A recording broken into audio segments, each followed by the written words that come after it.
Hi, I'm Mike from 1A Auto. We've been selling auto parts for over 30 years.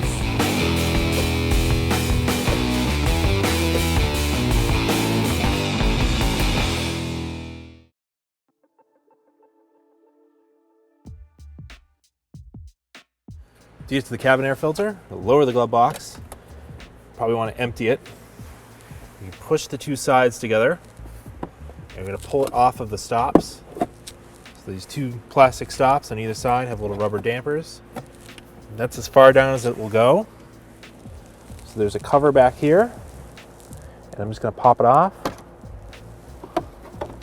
It's got 4 tabs that are holding it in. And an arrow marking which way it goes up. Put that aside for now. And there's a tray in here. Pull the tray out that has the cabin filter in it. Slide it right out. It's got a bunch of stuff in it. This one is real dirty. Try not to dump it out in the car.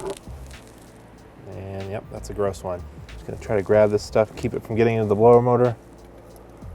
If you had a bunch of stuff fall in there, you can take the blower motor out of the bottom and clean it out. I'll just pop this out of the tray.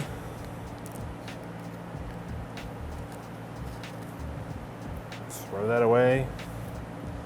So the new one, direction of airflow should be pointing down. Get rid of some of this stuff out of here. And we'll just slide it in place.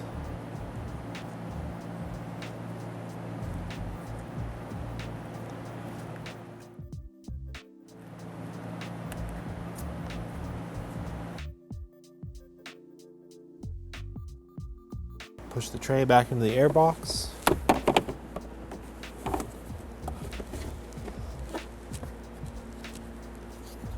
Put the cover back on. It's got an arrow pointing up. So I'm actually going to catch the top ones first and then push it down in. And then we'll put the glove box back up on the stops. Thanks for watching. Visit us at 1AAuto.com for quality auto parts, fast and free shipping, and the best customer service in the industry.